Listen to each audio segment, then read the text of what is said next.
ওয়া মা তিলকা বিয়ামিনিকা ইয়া মূসা।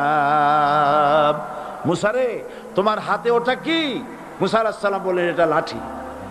আল্লাহ পাক বললেন, ফেলে দাও লাঠি। লাঠি ফালায় দিলেন, কি হয়ে গেল? হিয়া হাইয়াতুন তাসআ, লাঠি হয়ে গেল। এখন লাঠি পড়ে সাপ হয়ে গেল। সাপ দেখে নবী হোক, ওলি হোক, সাহাবী হোক আর আলেম হোক, সাপ দেখলে ভয় করে না মানুষের? মূসা আলাইহিস সালাম ভয় পেয়েছে। আল্লাহ রাব্বুল আলামিন হযরত মূসাকে শোনায় দিলেন, খুযহা ওয়া লা তাখাফ সানুঈদুহা সিরাতাহাল উলা।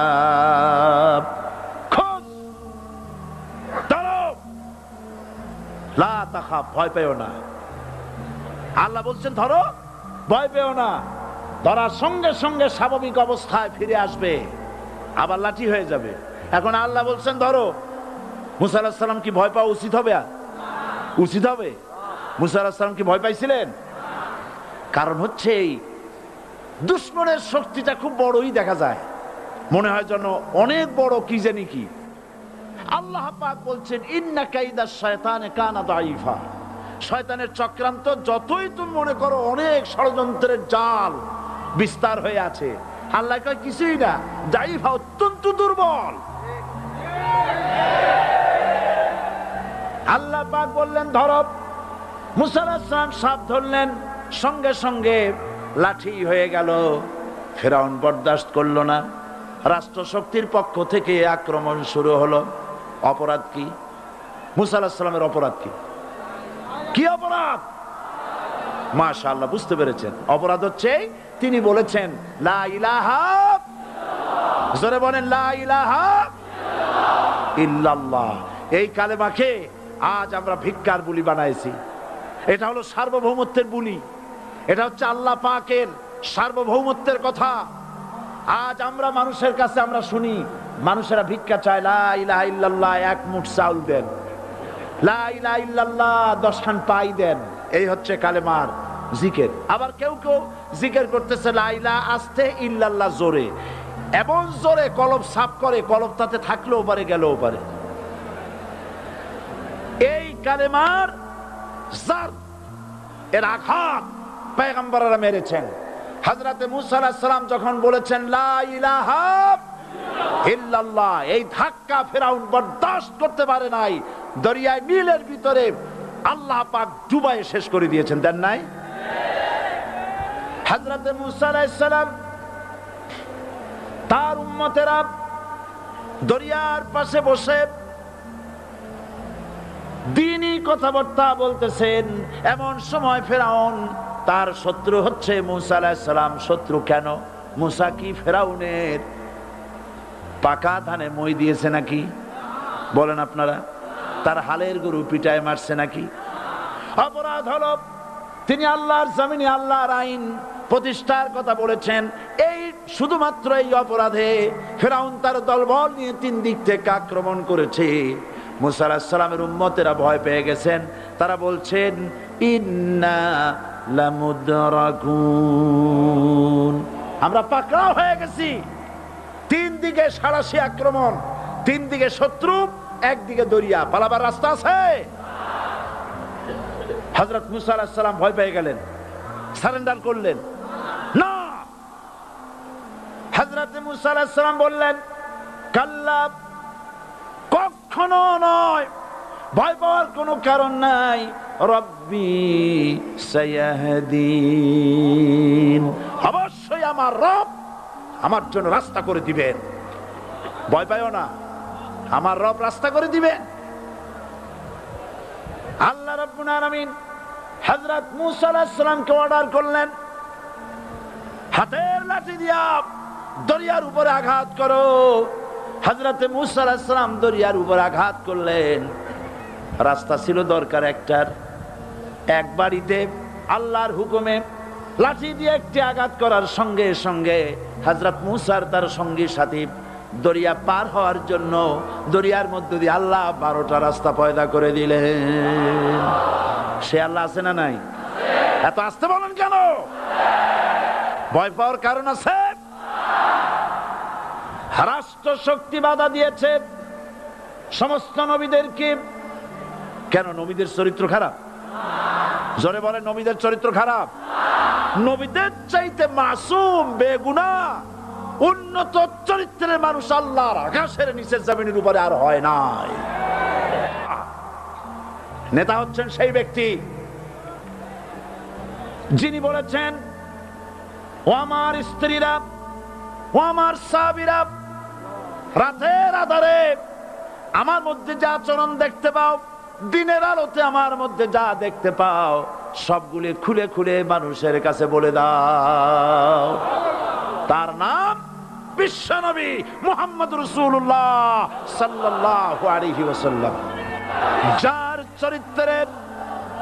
যার চরিত্রের সার্টিফিকেট আল্লাহ রাব্বুল আলামিন নিজে দিচ্ছেন, ওয়া ইন্নাকা লাআলা খুলুকিন আযীম।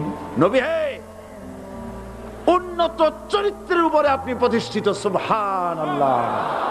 কে সার্টিফিকেট দিচ্ছেন? আযীম, আযীম। আরবিতে চওড়াকে বলা হয় আরিদ, গভীরতাকে বলা হয় আমিক। কত প্রশস্ত, যা মাপার কোনো ফিতা নাই, কত গভীর, যা মাপার কোনো যন্ত্র নাই, এইটাকে আরবিতে বলা হয় আযীম। সুবহানাল্লাহ বলতে ইচ্ছে করে না? ও নবী, তোমার চরিত্র এমন যা মাপার মতো যন্ত্র পৃথিবীতে নাই। এই সার্টিফিকেট দিলেন কে? সমস্ত নবীরাই চরিত্রবান, নবীরা মাসুম বেগুনাহ। সুবহানাল্লাহ বিহামদিহি। সেই নবীরা মার খান নাই? খেয়েছেন কিনা বলেন? কারা মেরেছে? রাষ্ট্র শক্তি। কারা মেরেছে? কারণ নবীরা বলেছেন লা ইলাহা ইল্লাল্লাহ। পড়েন সবাই, লা ইলাহা ইল্লাল্লাহ। অপরাধ আল্লাহর সার্বভৌমত্ব প্রতিষ্ঠার অপরাধ। হযরত ইব্রাহিম আলাইহিস সালাম তিনি যখন এই কালেমার দাওয়াত দিয়েছেন নমরুদের বিরুদ্ধে, নমরুদ বলেছে মান আশাদ্দু মিন্না কুওয়া, আমার চাইতে শক্তিশালী আর কে আছে? আনা রাব্বুকুমুল আলা, আমি তোমাদের বড় প্রভু। নাউজুবিল্লাহ। কই থেকে একটা তুমি বলছো লা ইলাহা ইল্লাল্লাহ? আমি তো ইলাহ। হযরত ইব্রাহিম আলাইহিস সালামকে কালেমার দাওয়াত পেশ করার অপরাধে অগ্নিকুণ্ডের ভিতরে ফালাবার ব্যবস্থা হয়ে গেছে। আল্লাহ পাক সব ঘটনা কোরআনে বলে দিয়েছেন কিনা বলেন? কেন বললেন এই সমস্ত কথা?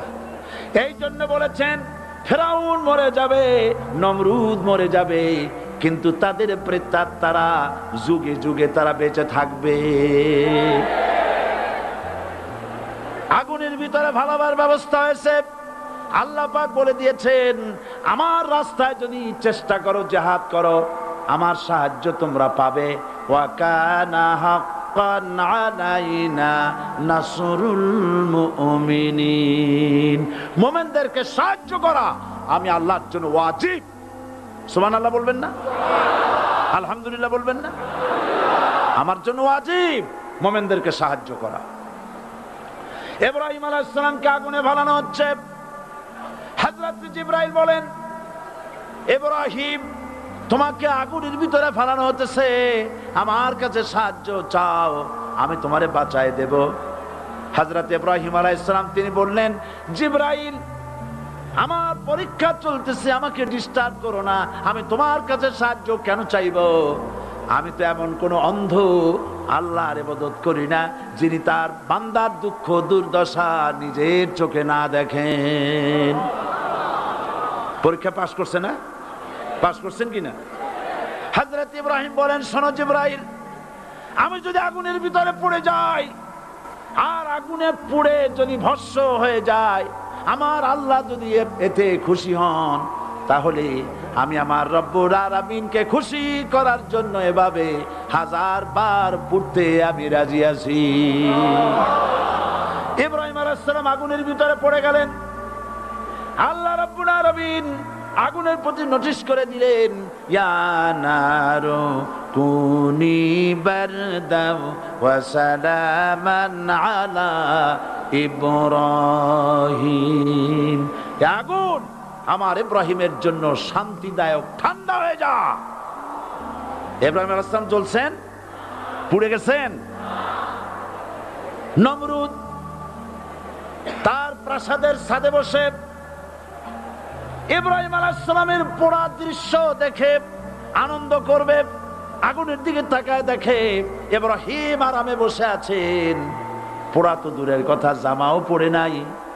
ও ডাক দিয়া বলে, রে আগুন, গোটা জাতি নিয়ে তোর পূজা করলাম, আমার দুশমন কেন জ্বালাইতে পারিস না? তোর জ্বালানো শক্তি কি নষ্ট হয়ে গেছে নাকি?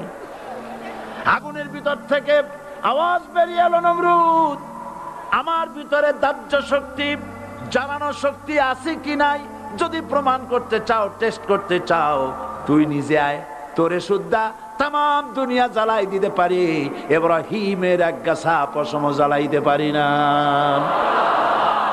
বিশ্বকবি আল্লামা ইকবাল কি সুন্দর করে বলেছেন, আজ ভি হো জু ইব্রাহিম কা ইমা पैदा आग कर सकती है एक अंदाजे गुलिस्तां पैदा।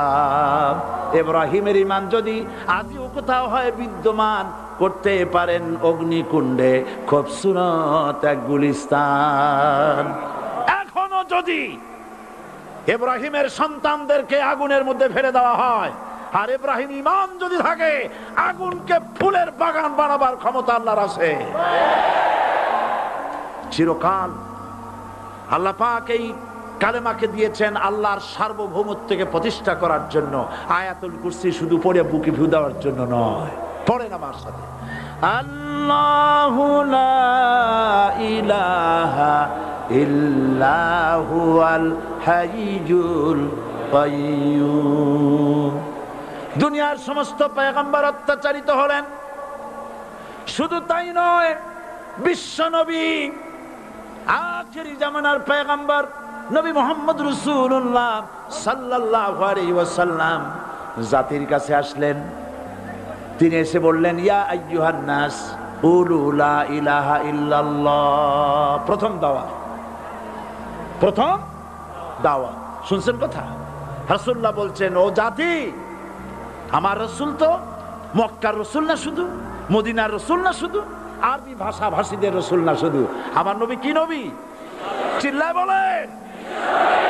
তাই তিনি বলেছেন, ও বিশ্বের মানবতা, বিশ্বের মানব গোষ্ঠী, যদি মুক্তি পেতে চাও, নাজাত পেতে চাও, উচ্চারণ করো, বিশ্বাস করো, আমল করো, বলো লা ইলাহা ইল্লাল্লাহ। জোরে পড়েন, লা ইলাহা ইল্লাল্লাহ, লা ইলাহা ইল্লাল্লাহু মুহাম্মাদুর রাসূলুল্লাহ। আবু জাহেল বুঝছিল কলেমার অর্থ? কথা বলেন না কেন? আবু জাহেল বুঝছিল? উতবা, সাইবা, মুগিরার গোষ্ঠীরা বুঝছিল? বুঝেছে। তারপরে তারা চিন্তা করলো যে সর্বনাশ তো করছে, লা ইলাহা, কোন ইলাহ নাই, আইনদাতা নাই, বিধানদাতা নাই, তাহলে আমরা কি ঘরে বসে বসে কি করব? উনি নতুন একজন ইলাহ নিয়ে আসছে, আল্লাহ ছাড়া কোন ইলাহ নাই, তাহলে আমাদের কাজটা কি? প্রথমে তারা চেষ্টা করলো যে একটু দেখি নরম নরম ভাবে হয় নাকি। চলে গেল আবু তালেবের কাছে, আসে না দিছে, বললো, আবু তালেব, তুমি তো কুরাইশদের নেতা, তোমার ভাইয়ের ছেলে কয়টাই কি? কি আশ্চর্যজনক কথা, লা ইলাহা ইল্লাল্লাহ, আল্লাহ ছাড়া কোনো ইলাহ নাই, তা আমরা করব কি? তোমার ভাতিজাকে বুঝাও লা ইলাহা ইল্লাল্লাহর দাওয়াত বন্ধ করে দিক, এর বিনিময়ে টাকা লাগে টাকা দেব, সোনা লাগে সোনা দেব, যত সুন্দরী মেয়ে চায় তাও দেব, নেতৃত্ব চায় তাও দেব, তবু যেন কালেমার দাওয়াত না দেয়। আসিনে কা হাদিসে আছে কিনা? নবীজি যখন বাড়ি ফিরলেন, চাচা আবু তালেব নিজের কলিজার টুকরা সন্তান হযরত জাফর আলীর চাইতে তিনি ভালোবাসতেন কলিজার মতো করে মুহাম্মদ সাল্লাল্লাহু আলাইহি ওয়াসাল্লামকে। বলছে, বাবা এমন কথা কেন বলো যাতে লোকেরা খেপে যায়, এই কথাগুলি বলো না, ওরা আমার কাছে এই সব প্রস্তাব দিয়ে গিয়েছে। রাসূলুল্লাহ প্রস্তাব শুনে এগ্রি করলেন? জি। আমার নবী বলেন, ও আমার চাচা আবু তালেব, প্রস্তাবকারীদেরকে শুনিয়ে দিন। হুজুরের সাথে তখন অনেক লোকজন নাকি, অনেক অস্ত্রপাতি, কিচ্ছু নাই, আল্লাহর শক্তি ছাড়া কিছুই না। আমার নবী বলেন, ও আমার চাচা আবু তালেব, প্রস্তাবকারীদেরকে শুনিয়ে দেন, যেটা দেওয়া সম্ভব সেটা তো দূরের কথা, যেটা দেওয়া সম্ভব নয় তাও যদি তারা দিতে পারে আমার এই, যেমন আকাশের সূর্যটা ধরে এনে ওরা যদি আমার ডান হাতে তুলে দেয়, আকাশের পূর্ণিমার চাঁদটা ধরে যদি বাম হাতে আমার তুলে দেয়, এর বিনিময়ে এক মুহূর্তের জন্য তাওহীদের দাওয়াত আমি বন্ধ করে দেব না। সুবহানাল্লাহ।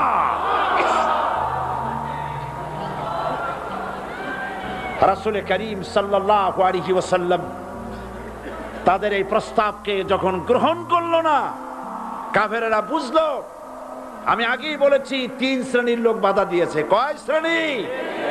প্রথম শ্রেণী কি? রাষ্ট্র শক্তি, তাদের হাতে অস্ত্রপাতি তো খুব শক্তি, আর যারা একবার ক্ষমতায় যায় ওরা মনে করে এই ক্ষমতা থেকে আমাদেরকে কেউ নামাইতে পারবে না। বিংশ শতকের শ্রেষ্ঠ মুজাদ্দিদ আল্লামা সৈয়দ আবুদুল্লাহ মওদুদী রাহমাতুল্লাহ আলাইহি তিনি এক জায়গায় লিখেছেন, স্বৈরাচারীরা তার পতনের সমস্ত ছিদ্র বন্ধ করে, কিন্তু একটা ছিদ্র বন্ধ করতে পারে না, মনের ভুলে সে ছিদ্রটা থেকেই যায়, যেই ছিদ্র দিয়ে আসলে তার পতনটা হবে। ক্ষমতায় গিয়ে মনে করে চিরকাল ক্ষমতায় থাকবো। ভারতের প্রধানমন্ত্রী পণ্ডিত জওয়াহরলাল নেহেরু রাঁচি পাগলাগারদে গিয়েছেন, মেন্টাল হসপিটাল। পাগলেরা নেহেরুকে দেখে আশ্চর্য হয়ে গেছে, এত সুন্দর মানুষ, মাথায় কিস্তি টুপি, গায়ে শেরওয়ানি, মুসলমানি ড্রেসই আলাদা, যদিও তিনি হিন্দু ছিলেন, পরেছেন মুসলমানি ড্রেস। শেরওয়ানি কাদের পোশাক? কাদের পোশাক? হাতে ছড়ি নিয়ে হাঁটা, স্টাইল করে, সুন্দর পাজামা, সুন্দর টুপি, সুন্দর সাজসজ্জা করে, মুসলমানদের ড্রেস। এই ড্রেস পরে তিনি গিয়েছেন, সবসময় যে ড্রেস তিনি পরতেন। পাগলেরা জিজ্ঞেস করছে, তুমি কে গো? উনি বলছেন, আমারে চেনো নাই? আমি ভারতের প্রধানমন্ত্রী পণ্ডিত জওয়াহরলাল নেহেরু। পাগলেরা বলছে, ও সেই কথা। আমরাও যখন এই হসপিটালে আসছিলাম এই তোমার মতো লম্বা লম্বা কথা আমরাও বলছি, থাকো আমাদের সাথে কিছুদিন, তোমার মাথাও ঠান্ডা হয়ে যাবে। ক্ষমতায় যারা থাকে, ক্ষমতার মোহে চতুর্দিকে অন্ধকার দেখে, মনে করে আমার পতন আর হবে না। কিন্তু তোমাকে বুঝিবে যে গোকুলে বাড়ি শেষে গাড়ির চাকা সব সময় উপরে থাকে না। গাড়ির চাকা সব সময় উপরে থাকলে গাড়ি তো চলবেই না, গাড়ির চাকা ঘোরে বলেই তো গাড়ি চলে।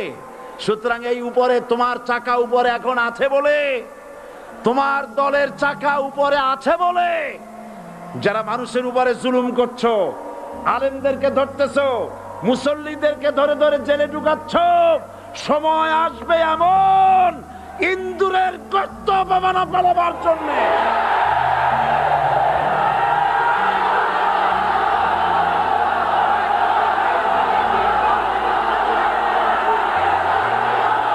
আবু জাহেলের গোষ্ঠী, আবু জাহেলের গোষ্ঠী মনে করেছে সোজা আঙ্গুলে ঘি যখন উঠলো না, আঙ্গুল বাঁকা করতে হবে। শুরু হয়ে গেল অত্যাচার, শুরু হয়েছে না? হযরত সুমাইয়া রাদিয়াল্লাহু তাআলা আনহা কি নির্মম ভাবে, নিষ্ঠুর ভাবে তাকে শহীদ করা হলো। খাব্বাব, খুবাইব, হযরত খাব্বাব রাদিয়াল্লাহু তাআলা আনহুকে দেখে হযরত ওমর একদিন বলছিলেন, খাব্বাব তোমার পিঠে এত গর্ত কেন? এত গর্তওয়ালা পিঠ আর এত চিকুন কোমর আমি তো জীবনেও দেখিনি। হযরত খাব্বাব বলেছেন, ওমর জানো না, ইসলাম কবুল করার অপরাধে, কালেমা পড়ার অপরাধে কাফির বেঈমানেরা আমাকে মারধর করেছে, যখন আমি তাদের মারে কালেমা ছাড়ি নাই, তখন আগুন জ্বালায়া আগুনের আংটার উপরে, আংটা আগুনের উপরে আমাকে চিৎ করে শোয়ায়া, আমি যেন নড়াচড়া করতে না পারি সেজন্য আমার বুকের উপরে পাথর চাপা দিয়া রেখেছে। আগুনে গোশত পুড়ে পুড়ে আগুন ভিতরে ঢুকেছে, গায়ের রক্ত আর চর্বি গলে গলে পড়ে আগুনগুলো নিভেছে। ওই পিঠে যে গর্ত হয়েছে আজও পর্যন্ত সেই গর্ত মিটে যায় নাই। হযরত খাব্বাব রাদিয়াল্লাহু তাআলা আনহু বলছেন, বুখারী শরীফে হাদিসে ভাবে এসেছে, ওয়ান খাব্বাব বিন আরিত রাদিয়াল্লাহু তাআলা আনহু আন্নাহু ক্বাল শাকাউনা ইলা রাসূলিল্লাহ সাল্লাল্লাহু আলাইহি ওয়াসাল্লাম ওয়া হুয়া মুতাওয়াসসাদুন বুরদাতুন লাহু ফি জিল্লিল কাবা। আমি গেলাম রাসূলুল্লাহর কাছে, যে দেখি হুজুর বাইতুল্লাহ শরীফের ছায়ায় আরাম ফরমাচ্ছেন। আমি কাছে গিয়া বললাম, আলা তাস্তানসিরু লানা আলা তাদউ লানা ইয়া রাসূলুল্লাহ, হে রাসূল আপনি কি আমাদের জন্য দোয়া করবেন না? আপনি কি আমাদের জন্য আল্লাহর কাছে সাহায্য প্রার্থনা করবেন না? মার খেয়ে খেয়ে তো শেষ হয়ে গেলাম। শুনতেছেন আপনারা? আল্লাহর নবী উঠে বসলেন, বললেন, খাব্বাব শোনো, তোমাদের আগে যারা এই পৃথিবীতে এসেছিলেন দ্বীনের দাওয়াত দেওয়ার জন্য,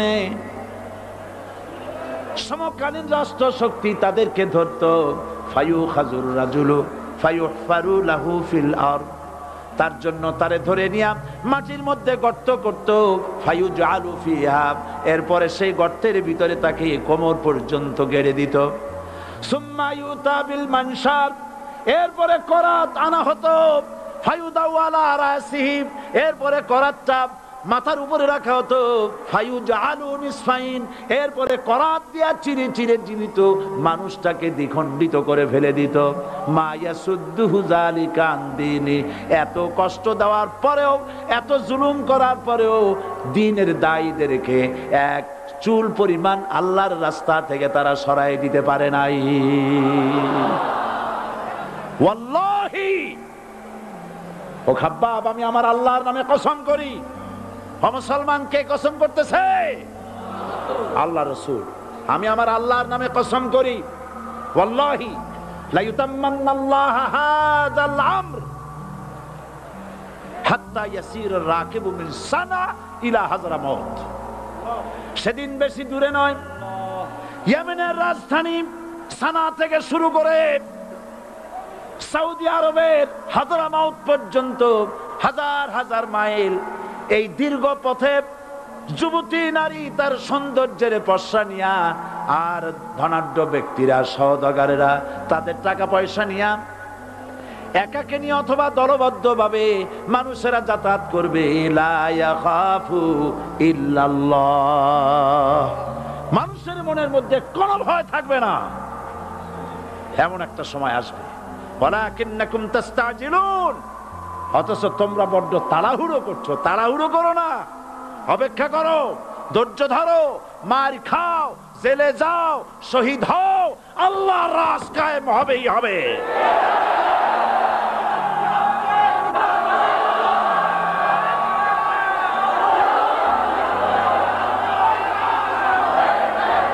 বিল্ডিং থেকে শিক্ষা গ্রহণ করুন, বিল্ডিং, ইমারত, দালান থেকে শিক্ষা গ্রহণ করুন। এই যে একটা দালান আছে না পাশে, দেখতে পাচ্ছেন?